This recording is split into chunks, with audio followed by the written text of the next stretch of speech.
চাল ধোয়া জল এটা আমরা প্রত্যেকদিন অনেকেই ফেলে দিই, কিন্তু আমার এই ভিডিওটা দেখলে আজ থেকে আর তুমি চাল ধোয়া জল ফেলবে না। কারণ এই চাল ধোয়া জল স্কিনের মধ্যে যদি এরকমভাবে ব্যবহার করো, স্কিন যে কী ফর্সা আর উজ্জ্বল হয়ে যায় সেটা না দেখলে বুঝতে পারবে না। তবে চলো, এরকম ভিডিও দেখার জন্য অবশ্যই আমার চ্যানেলটিকে সাবস্ক্রাইব করে পাশে আসা অল নোটিফিকেশন বেল আইকনটিকে অন করে রেখো, কারণ জানো যে আমার চ্যানেলে সবসময় আমি skin care related video upload করি, তাও হোমমেড।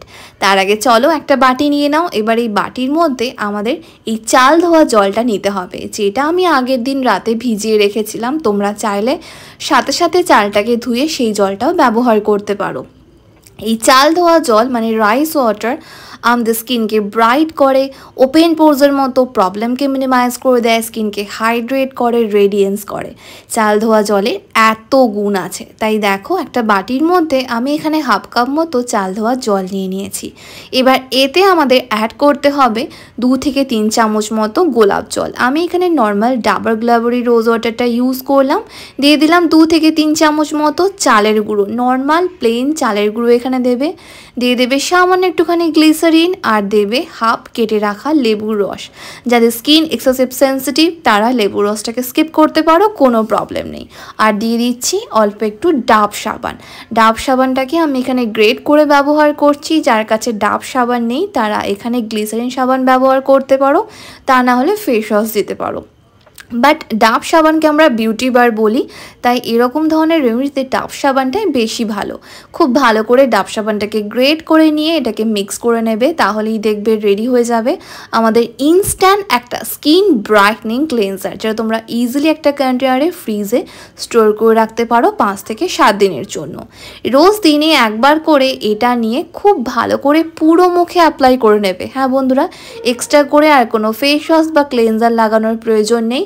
পুরো মুখে খুব ভালো করে এটাকে অ্যাপ্লাই করবে, দেন হালকা হাতে জেন্টালি ফিঙ্গার টিপসে করে স্কিনটাকে ম্যাসাজ করবে। আমি এর মধ্যে চালের গুঁড়ো দিয়েছি, যেটা আমাদের স্কিনকে এক্সফোলিয়েট করবে, তার ফলে ধুলো ময়লা ইমপিউরিটিস আমাদের স্কিন থেকে বেরিয়ে যাবে। স্কিন অটোমেটিক ভীষণই সফট আর মোলায়েম দেখাবে। আর নিজের ত্বককে সফট আর মোলায়েম রাখতে আমরা কে না চাই। তারপর যেহেতু গরম পড়ছে, আর গরম মানেই ট্যানের সমস্যা, একটা ডাল স্কিন, তার সাথে বিভিন্ন ধরনের ব্ল্যাক স্পটও চলে আসে। এই ক্লেন্সারটা ইউজ করলে আমাদের স্কিন যেমন ব্রাইট হবে, একই সাথে ট্যান রিমুভ হয়ে যাবে, মুখে কোনো কালো দাগ ছবি থাকবে না। তাই খুব ভালো করে এটাকে অ্যাপ্লাই করে নেওয়ার পর জেন্টালি হালকা হাতে ম্যাসাজ করবে, দেন নর্মাল জল দিয়ে ওয়াশ করে ফেলবে। আমি এর মধ্যে লেবুর রস দিয়েছি, যেটা আমাদের স্কিনকে ব্লিচ করতে সাহায্য করবে। মুখে যে কোটা কালো দাগ আছে, মানে ব্রণর দাগ, মেশেতার দাগ বা সানবার্নের মতো প্রবলেম, সেটাকেও কিন্তু খুব তাড়াতাড়ি রিডিউস করে দেয়। তাই রোজ দিনে একবার করে আমাদের এই ক্লেন্সারটা ইউজ করতে হবে। হালকা হাতে শুধু ম্যাসাজ করতে থাকবে ফেসটাকে, তারপর একদম প্লেন ঠান্ডা জল দিয়ে মুখটাকে ধুয়ে ফেলবে।